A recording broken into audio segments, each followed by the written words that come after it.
Hello and welcome to our CM stage session. And today I'm joined with Mandy Richardson from Naturally Learning. Mandy has got, I think Mandy, you're probably one of the most popular people that I know in terms of within the childcare sector when it comes to events and when it comes to seeing you at events, because you're always surrounded by wonderful people. So Mandy, if you don't mind just introducing yourself to everybody today, and just giving them a bit of a brief about, who you are, and actually what you do. Yeah, I'm Mandy Richardson. I am the owner, CEO of a group of nurseries in Cornwall. We have 7 nurseries that we're called Naturally Learning. We are very different in our approach, although I think a lot of people are beginning to change their approach as well and becoming more similar as we go along. And yeah, a lot of work done in nature-based outdoors. We have 2 forests and any number of beaches that you would like. I don't own the beaches, but we have a little share in them because they belong to everybody. Yeah, no, it's brilliant. I mean, it's in terms of Naturally Learning. I think I've every time I've kind of looked at what your settings and what you do, whether it's on social media, whether it's on your website, it's rather attractive from a point of view of someone that I was living in a big town at the time, and I was kind of looking at what you were doing. It's just like the complete opposite of my style of living back a few years ago. Yeah. How do you find it? How do you find I guess people that are potentially from other areas that they just look at you and think, how on earth do you do that? How on earth does that work? I mean, how do you find it in terms of people's perception when they come to you? And I think I like to describe us a bit like Marmite. You either love us or you really don't, and that is fine. And I don't try and convince people. Certainly parents. If parents come and look around, you buy into it or you don't. Yeah. And I think a parent who's trying to convince themselves that this is the life they want, but they don't really feel it, they probably shouldn't come, because they're going to find every problem is going to be tenfold. Yeah. So I'm really happy to suggest to people that, as lovely as they are, maybe they don't want to come to us, and it's fine. No bad feelings, because there's lots of choice. Other educators, other people in the business, again, either love it or hate it. A lot of people love it when they come and look around. Yeah. But I don't think I could live it, which is fine. I've got a wonderful friend who I've met through the nursery owners, the day nursery owners group, and she came down to visit. She bought herself a pair of pink sparkly wellies for the occasion because she didn't own wellies, and she came in. She went, "Yeah, I don't get it." And I said, "It's okay. You don't have to." She said, "It's really not for me." Yeah. And I said, "No, it's fine. But she lives in London. Why should she?" Yeah. It's okay. You do have to embrace it. It's full on. The outdoor bit is full on. The indoor, the other approach. Obviously we've got the nature approach, but it's more than just that. It's the way we play and how everything is open-ended. We really don't have what you would call a traditional resource. We have a few open-ended resources that we purchase from all the wonderful providers out there, all the suppliers, but you wouldn't find a traditional, you wouldn't find a train set, you won't find a home corner. We don't have those things, but we still do all the play around role play and small world. We do it, but in a different way. I guess the parents then that come to you and the parents that love what you do in terms of the way you kind of have that open environment. I mean, who comes? Who's attracted to that in terms of you say people love and some people don't as much or don't get it. But what about those parents that do get it? What are they coming to you for? I guess. I suppose like any nursery, really, you get those that come because you're the nearest. They come because you're nearest to their child's school, all those reasons. But we then have people that will travel 30 minutes each way to get to us, Right. because they seek us out. So those are the people who want their children to have an outdoor nature-based lifestyle. I think we're lucky in Cornwall. We've got quite a lot of creatives, a lot of artisan, small businesses. You know, Cornwall is not a hugely corporate county, and there are a lot of small cottage industries, lots of artists, lots of self-employed work, and those people tend to really love us because it matches their lifestyle. Since COVID, actually, that was quite interesting. We became a bit of a choice for people who were leaving the cities. Cornwall became the place to live during COVID for the obvious reasons, and house prices went mad for a little while because everybody wanted one. I actually considered selling my house at the time, put it on the market, and we had 9 offers over the asking price within a week. Wow. We didn't sell, we didn't find anywhere we wanted, but yeah, that's what it went like. And those people were seeking us out because we were offering the alternative, the well-being, the unhurried. I like to call us unhurried. Yeah. No, it's interesting. You know, the approach which I guess the perception people have got, right, about Cornwall in particular, and perception people have got about I guess settings like yours in terms of, you know, being different. I think the perception is very much a case of, oh, you're only going to appeal to a small amount of people. You know, Cornwall's not a big place. You know, there's not everyone goes on holiday there. People don't live there. You know, it is one of those things that I've heard, right? And I'm not saying, you know, that's kind of just me, what I've heard. It's not. I'll put you right on that one. It's not true. But Mandy, I guess, you know, being in that position and having, and I guess having that sort of people's perceptions of Cornwall and people's perceptions of potentially the settings you run.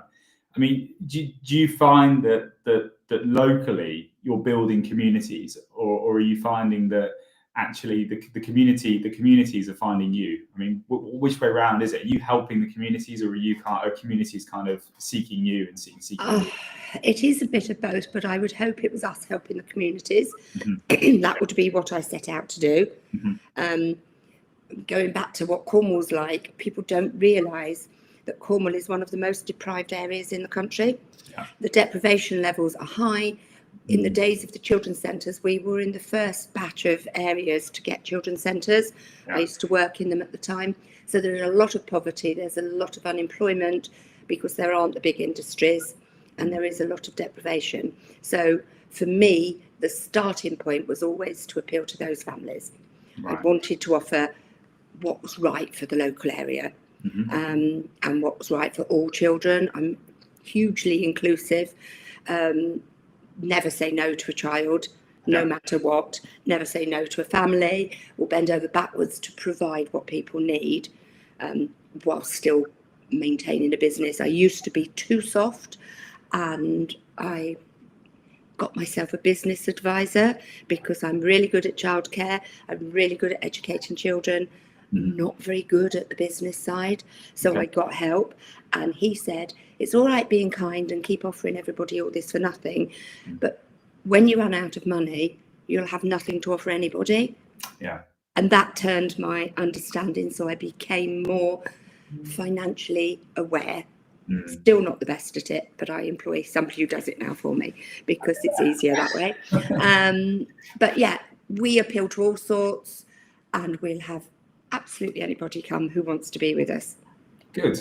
And I guess the message then for those that operate in other areas, and this is, you know, we work with a lot. I mean, at Childcare Marketing, we work with a lot of nursery providers around the country. We work in providers which are in heavy areas of deprivation versus those that are in really affluent areas, and it's a complete contrast between the two. I mean, do you have any advice for those that are in those areas potentially of deprivation at the moment and struggling to attract parents to them? Is there anything that you would suggest that they could do differently to try and help the community further, or is it very difficult because obviously it's different, I guess, in different areas? I think it's not difficult if it's what you believe. To me, what I offer sounds a bit twee, but it genuinely comes from the heart. Yeah. And the thing we did that made the biggest difference to the business was we agreed our core values.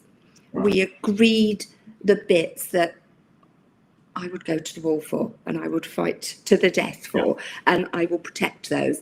And once I got those embedded in me, somebody said to me once, it's like if you were a stick of rock, you know, being by the seaside, we still have sticks of rock, and they cut you open. Yeah. What would those words say around your middle? Mm-hmm. And that really resonated with me. So I thought really hard what was around my middle, and what will I always stand by. So when I got them straight in my head, my job was to help my management team to come in along with me.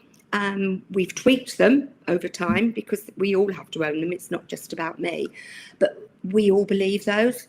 And once you believe those, then every single thing we do, every decision, without a shadow of a doubt, every single decision that is made every day, from the smallest decision about, I don't know, nappy changing to what we eat for dinner, pay that people receive, HR decisions, all those things follow the same values.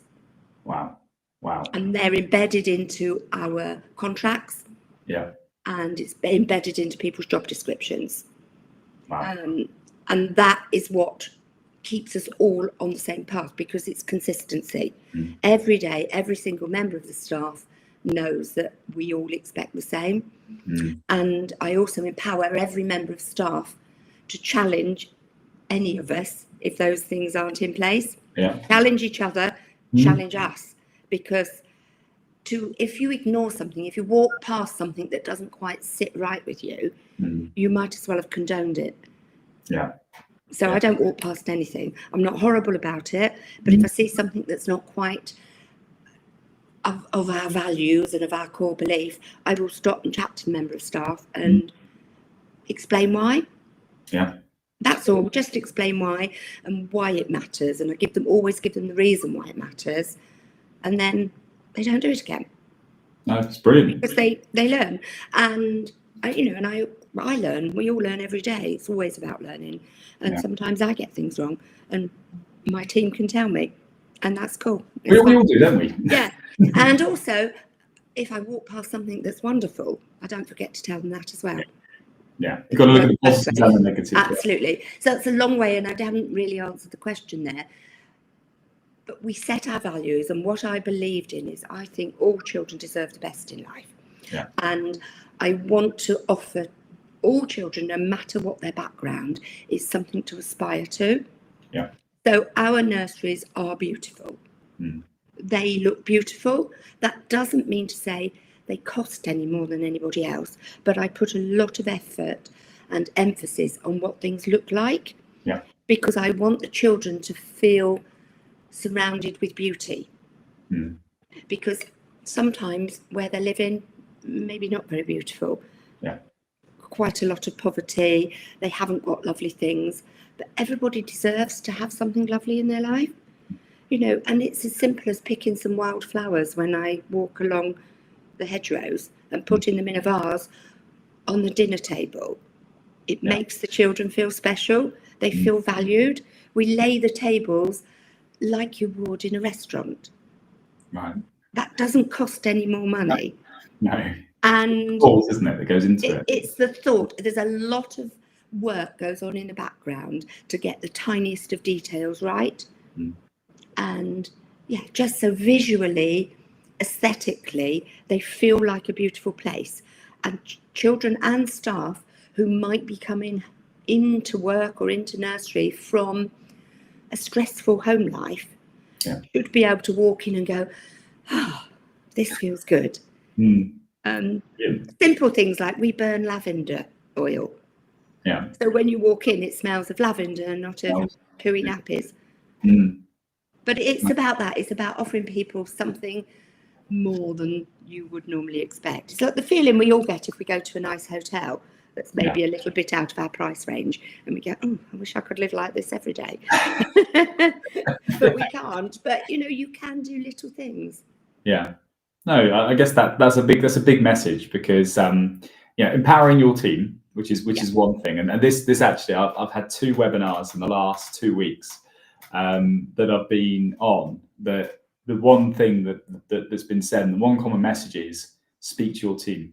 Work with your team, embed your core values with your team, and if your team don't like your core values, potentially they're in the wrong place.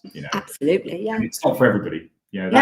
That's the other thing that people have got to realise, that yes, it's hard to recruit in early years in some areas, but at the same time, you don't just want to recruit anybody, because you've got to try and build that team, and that empowered team with your core values, in order for them to deliver what you want to deliver, your mission, what your absolutely vision, and your vision, and your ethos. Everything is built around what it is that you want to achieve. And if they're not empowered, and they don't feel like they're on board with that, the chances are what they're going to deliver versus what you want to deliver is going to be completely different. So I guess when you're doing your walk arounds, you're probably seeing, that's not quite right, and you're addressing it there and then, which is brilliant. And I know a lot of nursery owners don't do that. A lot of nursery owners will just say, I trust in what they do, and I hope they just do it, which I guess can work, but at the same time, I do trust. I absolutely do trust. And I'm not in there every day, and I'm not overpowering and overbearing at all. But I think they like it when I turn up. Yeah, of course. Because you're going out spreading energy, aren't you? So positive energy. They like it when I come in. They enjoy my visits. They enjoy any of the senior team coming in, because we're in to help. Yeah. I've spent Tuesday this week in ratio running the nursery, because one of the managers was off on leave. So it's our newest nursery, so our ethos isn't 100% embedded yet. So I didn't want to leave them on their own. So I spent the day there, and we had a great day. Yeah. Well, we used to find with our nurseries that when the senior team came, they'd actually like it, because they felt special. They felt like, actually, the senior teams come to visit us. It's brilliant. Yeah. And they want to show off. They love showing off what they've done. Yeah, 100%. 100%.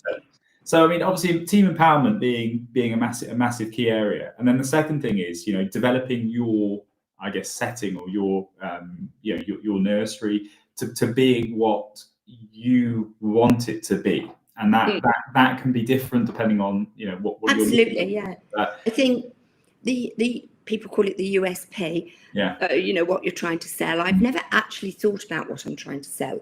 I thought about it, I know you come from a background where what you're trying to sell is really important. This has been a little bit accidental in that it has worked. The nurseries are oversubscribed. I can't fit any more children in. I'm just moving one nursery around a bit to try and create a bit more space, because we're inundated this year with babies. But then, it's making what you do yours, sticking to it, making, being proud of what you do, and being able to tell people, I do it because of this, no matter what it looks like. Yeah. And any nursery can be outstanding. It doesn't matter what it looks like, what resources you use. It's the passion behind and the belief behind why you're doing it. That's what I feel. So I've known, in previous lives, I've worked as a local authority advisor, and I saw nurseries that were all different, but the outstanding ones shone through because of the leadership and the values that underpin them, no matter what they look like. No, and that's a really powerful message. And the way in which we see it, from a marketing point of view, and the way in which potentially a lot of day nursery owners and a lot of people that are going through courses and going through business courses, especially, and potentially even marketing courses, you'll be ingrained into the product, price, place, and promotion, which is 4 P's of marketing, right? And I hate them. I hate every single one of those. I hate. I work on what's called the 4 E's principle, which is experience, exchange, every place, and evangelism. And I believe, from my point of view, I believe that those 4 things are actually more aligned with early years and more aligned with service-based businesses, because you're not just focusing on how much you cost versus others, because actually price at the end of the day, okay, it does matter, but why does it matter to the extent of, I want to be cheaper than that nursery, I want to be cheaper than that one. You don't need to look at it that way. If you're shining through with something completely different and you're giving a different experience, you're helping local communities with that experience, you're delivering positive interactions, you're creating something memorable. Yes. That's the way I see that particular thing. It's price.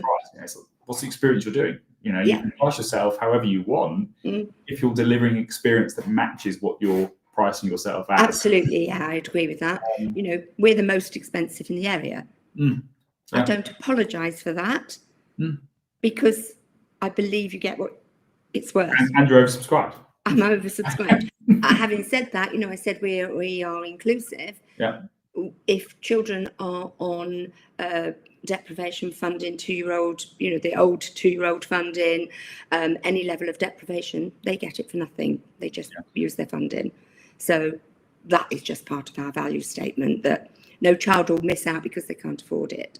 Yeah.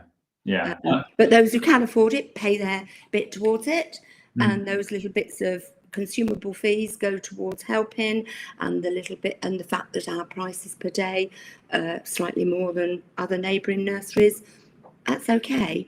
And people choose. Parents are making a decision for the most valuable thing in their life. They're putting their child in your care, and I want them to feel that what they're paying for is going to be worth it for them. If it's not, that's when it's a problem. That's when I would step in, because it has to be worth the money. Yeah, no, 100%, 100%. And any nursery owner that's kind of listening now, I mean, for their benefit, obviously you say you're oversubscribed, and that's a brilliant place to be. But how do you, I guess, promote yourself? How do you get that visibility? In my case, how do you become in that every place? Where you're omnipresent. You're building such a reputation potentially that you're everywhere. And your customers are everywhere. How are you building that as an I think for us, the biggest thing is word of mouth. Yeah. The best thing to sell us is happy people. Yeah. And I always say to the team, you are only as good as the last person that walked out of this building. So if the last person that walked out was unhappy, they are going to go home and they're going to tell all their friends what a miserable day they've had. But if they've gone out of here really happy and their child's really happy, they're going to tell their friends it's great. Yeah. And most of our inquiries come from word of mouth. Yeah. Some come from, obviously, internet searching, but most come from word of mouth. No, that's brilliant. That's brilliant. I think it's one of those things that a lot of owners have, and a lot of people that I've spoken to, and I keep saying owners, but it's managers as well, people I've spoken to, is that word of mouth is dying. And that's, in some areas that is actually a concern, that people are not getting involved in the community as much, don't have as many contacts as they had previously, and they're actually not talking as much to other people. But when we look at it, it's kind of one of those things where you look at a nursery which is performing really well, as example, they've just had, Ofsted outstanding, the staff are empowered, everything's going well for them. You actually find that word of mouth is stronger in those settings.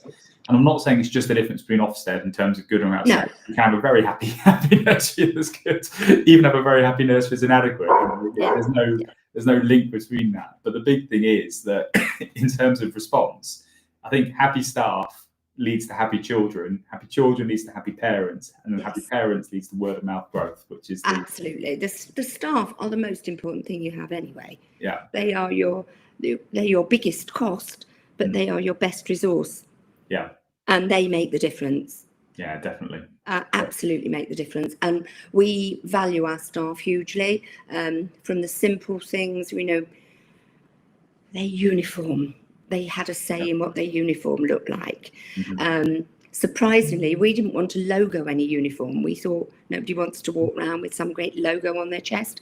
We had a survey. They wanted logos on theirs, so we bought logos for that. We got their t-shirts logoed. Very nice. Their t-shirts, we give them a choice of colours. They're very basics, just an ordinary t-shirt, nothing sort of to typically nursery. We allow them to wear sort of jeans or dungarees or shorts with their tops. Simple things like that make a difference. They feel comfortable coming to work because they can express their personality by changing up their uniform a little bit. They don't all have to look the same. And we have some right quirky staff, because obviously being a bit of a forest and outdoor place as well, that does get individuals who are slightly not your normal nursery educator. But we buy in them treats, like, for example, my little cup here, all staff have just got these really lovely cups. Now, these aren't cheap, but we bought them all one of these and a water bottle, so they can have them on the floor and have coffee, and they can safely drink coffee or tea in the room. We have really beautiful coffee machines in all staff rooms. That's Tom, my son. He's a mad coffee drinker. So he said he couldn't cope with the day without coffee, so why should they? So they all have these lovely coffee machines. We fill the staff room with really nice treats that they probably wouldn't buy themselves. Yeah. And then the big thing is we decided to become a real living wage employer. Okay. So everybody from the age of 17 upwards is a real living wage as a minimum, even if they're an apprentice. Yeah. Brilliant. So the only people that aren't are your under 17s who can't be in ratio. Yeah, no, that's fantastic, and I think there's, again, it links back to that team empowerment and that team respect, because we've, again, and unfortunately I can't name names, but a nursery I spoke to, it was only Monday I spoke to them, and they said to me about branding, because they're rebranding, they need a new uniform and everything else. They said, yeah, what uniform do we go for? Yeah, the staff are actually pushing for this designer polo shirt. I said, okay, but that's what the staff want. How much is this designer polo shirt they're asking for? Because there's obviously a reason why they're asking for it. Yeah, it might be nice, there might be a nice material, I don't know, but why, and also what's the cost? Oh, it's £30 a t-shirt versus £5 is what we were spending before. But they're moaning that the £5 ones were uncomfortable and they sweated through them and so on throughout the day. And I said, well, surely I know it's a big cost difference between the two, but the team are going to be far more comfortable, happy delivering that designer t-shirt. I know it's a designer t-shirt and it may still be, too expensive, but there may be an alternative in between as well. But ask them, what the reason, like, if there's a reason why other than those two core things, and give them something. Give them something. It worked so well for us. We couldn't believe the results of this recent survey, and we asked them about pay as well. Do you want to be a real living wage employer? Would you this year, when we redo the pay, do you want individuals to be have paid more for the work they've done, or do you want it fair across the business? All sorts of questions about how they thought the pay structure should go. And we listened to that response. What little thing could we do to make your working day better? All the little things. And we don't do it just for the sake of it. We listen to the responses, and then we always have a whole Teams meeting that everybody can come on board, and we feed back the responses. So they hear the responses, and then we tell them what we've done to address that. So you don't just say it, you actually do it. No, we do it. Which is the best. Which is the best thing. Yeah, if you say it and don't do it. Well, and there are people out there and businesses out there that I know straight away. I say I can't name names, but I know that happens. They say all these lovely things, and actually none of them materialize. None of them happen. That's just pointless. It's just like a complete own goal. Then why would you do that? But our uniforms, they are a little bit more expensive. The t-shirts we buy from a local company, and they're organic and sustainable because that meets our ethos. Again, the choice of colour they love, because I don't care what colour they're in, I just care what job they do. It is nice to see them, but I was so happy when they said they wanted a logo on, because to me I thought they don't need that, but they needed it. They were proud of where they worked. So that's a nice thing. And then little things like parties. Last weekend we had our summer festival. I saw that. That was all over. Being naturally learning, LinkedIn of course, Facebook. we did it outside. Yeah. We were on a campsite. We bought pizzas and drinks all day for everybody. We did all nearly get blown into the sea because the weather was awful. But we stuck it out. But We had embrace the it. best day. And the staff all got involved in planning it. So some of them were musicians, so they did a little musical set. Some of them brought their partners in who did a musical set. Yeah. Other people set up like crafting stalls. They were making friendship bracelets. They were making dream catchers, flower crowns. But the staff just led it, really. Yeah. We put the money in and they just loved it. We had the best day, apart from the weather. It was wonderful. Wow. So anybody that's listening to the session, I mean, if you haven't watched the full session, you've skipped through, rewind 10 minutes and watch it from the last 10 minutes, because Mandy has just given all of you the biggest amount of empowerment that you can drive through from this session through into your teams, all the way down to the level of apprentice and all the way up. And I think it's fantastic, Mandy. Thank you. Yeah, well, no one member of the team is more important than the others, including me. Yeah. Absolutely. We are genuinely all on a level, and I'm not too proud to change a nappy or clean a toilet. That's brilliant. That's brilliant. I think you've got to, though, haven't you? You've got to show. You've got to lead. Lead by example. You're a leader, and that's the key.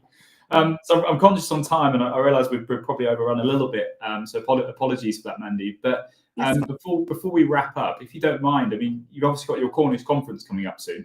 Yes. And I think it would be very beneficial for everybody listening now, everybody listening on replay or listening on Spotify, to the podcast, to just give them a brief about what the Cornish conference is going to be all about. How can they get tickets, and really what it is, because I think a lot of people have probably seen it and been like, oh, that sounds good. It's a very long way away for me. So why should I go? I think it's right. Okay, so empowering people is, as you can tell, is one of my absolute passions. I'm a teacher by trade. I've always been a teacher, and I can't get that out of my psyche. That is me. Right. And I want to pass on to future generations the passion I've always felt for early years. But this conference is not about me.